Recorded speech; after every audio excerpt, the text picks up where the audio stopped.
Donc, qui prend les migraines, qui prend les céphalées de tension? Migraine, c'est le 2. Oui. Vous pouvez me dire où vous avez mal à la tête, partout, ou bien il y a un endroit... Ah, ça me serre comme ça. D'accord. Comme un casque. Un patient simulé peut permettre à un étudiant de pouvoir écouter ce qu'il produit sur un patient. Parce que finalement, un patient normalement, ne va pas nécessairement dire son ressenti par rapport à une consultation. En disant au médecin, là, je ne me sens pas bien, pourquoi vous me dites ça?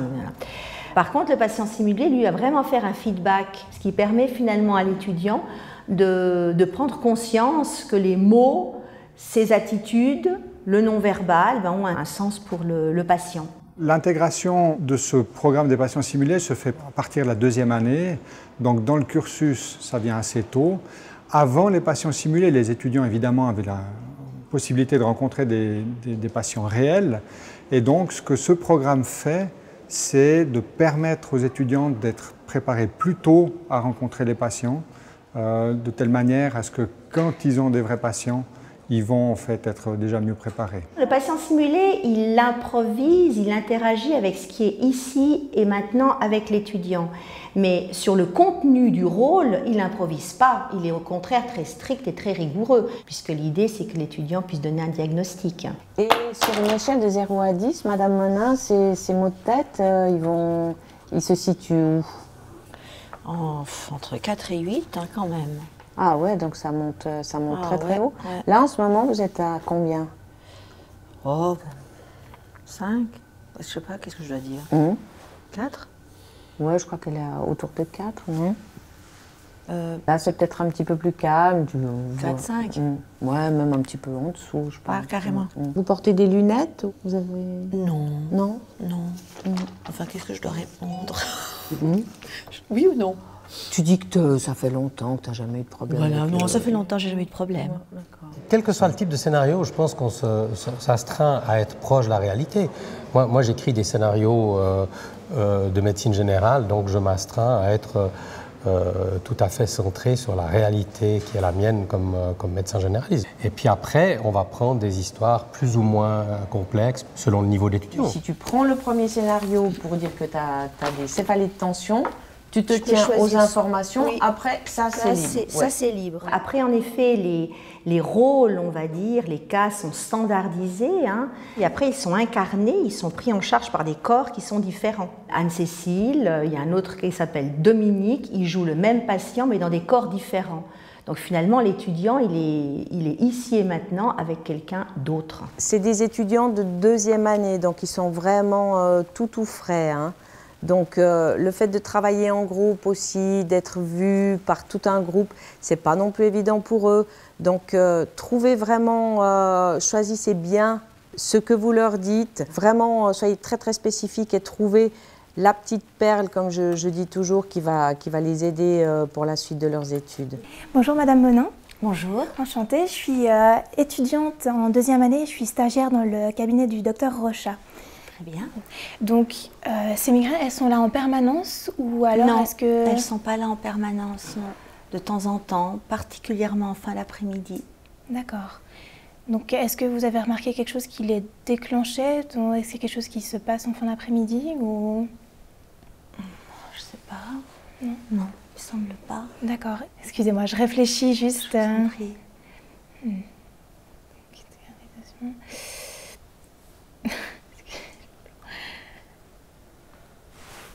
Excusez-moi. Excusez-moi, j'ai un blanc.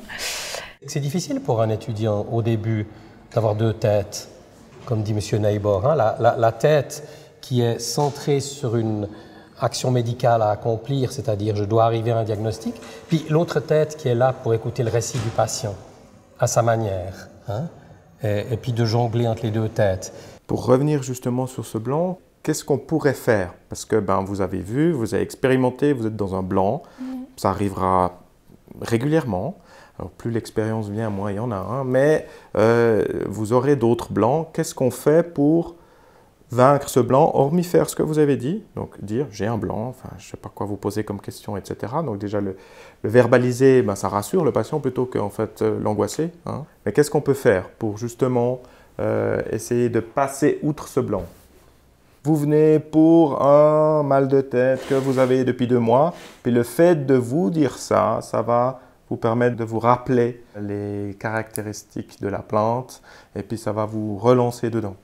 Et c'est très bien de verbaliser le fait que vous êtes un peu perdu ou que vous ne savez plus quelle question poser. Je ne pense pas qu'on peut apprendre l'empathie sans soi-même avoir compris quelque chose de ce qui se passe en soi. Du style, ce patient m'est sympathique, ou ce patient m'énerve, ou je suis triste pour ce patient. Donc ça passe par l'empathie émotionnelle, donc cette empathie qui se transmet du patient au soignant. Hein. Vous m'avez dit que votre mari était assez pris. Qu'est-ce que vous entendez par là?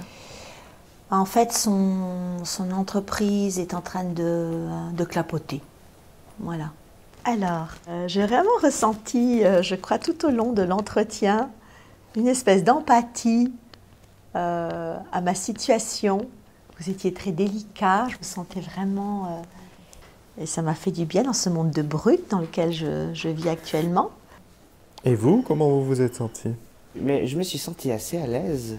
Je me suis même fait la réflexion, tiens, j'allais lui poser cette question, mais j'ai pas l'impression de devoir forcer l'entrée. J'ai l'impression que vous étiez quand même à l'aise et que vous me disiez spontanément comment ça se passait, plusieurs choses qui sont quand même délicates au final. Le plaisir qu'on a de travailler avec un patient simulé, c'est que c'est un faux patient, mais c'est une vraie personne. Puis la vraie personne, elle nous donne des feedbacks, donc elle réagit. Et bien, le plaisir, il vient de là. Et le plaisir, il est partagé entre les enseignants, les étudiants et le patient simulé qui revient parce qu'effectivement, il y a des choses qui se passent et puis elles peuvent être dites et puis il y a des retours qui sont faits aux étudiants qui sont extrêmement bienveillants. Bonjour Monsieur Tabin. Bonjour.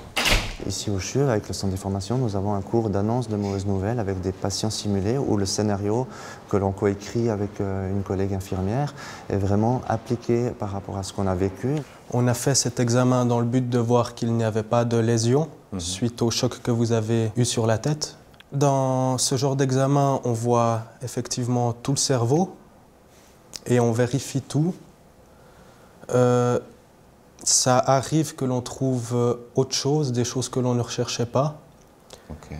Et malheureusement, je sais que c'est difficile à entendre, mais on a trouvé chez vous ce qu'on appelle un anévrisme. Ok.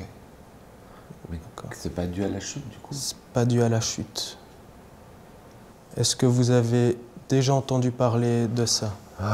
Ouais, un peu, mais on entend parler d'anévrisme, mais je sais pas trop ce que c'est, quoi. Une boule de sang ou quelque chose comme ça? Nous, ça nous inquiète un peu, étant donné que vous êtes jeune et que cet anévrisme fait 9 mm, ce qui est assez conséquent. En fait, on a peur que cet anévrisme cède, ce qui induirait une hémorragie. Mais on peut pas donner des médicaments pour dissoudre ça ou... Malheureusement pas. Malheureusement pas. Nous, on aurait tendance à vouloir opérer. Mais ça veut dire que là, il peut sauter d'une minute à l'autre? Sur le long cours, il pourrait effectivement exploser. Nous, ça nous inquiète de ce côté-là. Ça peut être, comme vous dites, d'une minute à l'autre, mais à titre d'exemple, c'est environ 1 personne sur 100 tous les ans à qui ça arrive, qui ont cet anévrisme-là. Quand je reçois des stagiaires de 6e année qui ont été formés depuis leurs jeunes années à ces techniques-là, je trouve que leur manière au lit du malade, leur manière de se comporter est meilleure que quand moi j'avais leur âge. J'ai autant de risques que si je me fais opérer que pas, quoi. Pour nous, les bénéfices sont beaucoup plus grands de vous opérer que de ne pas vous opérer. C'est pour ça qu'on vous propose cette alternative-là.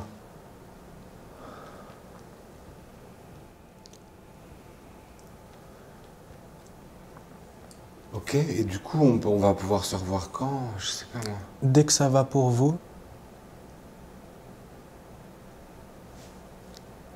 Donc, je sais pas moi, dans 2 jours, je sais pas.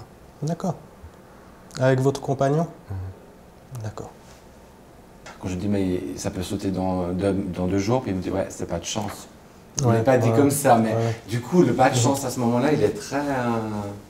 voilà. Ce qu'on espère, c'est que cet apprentissage-là, ils vont pouvoir le prendre et le mettre à disposition de leur rencontre avec les vrais patients, que ce soit en pré-gradué, mais évidemment aussi en post-gradué.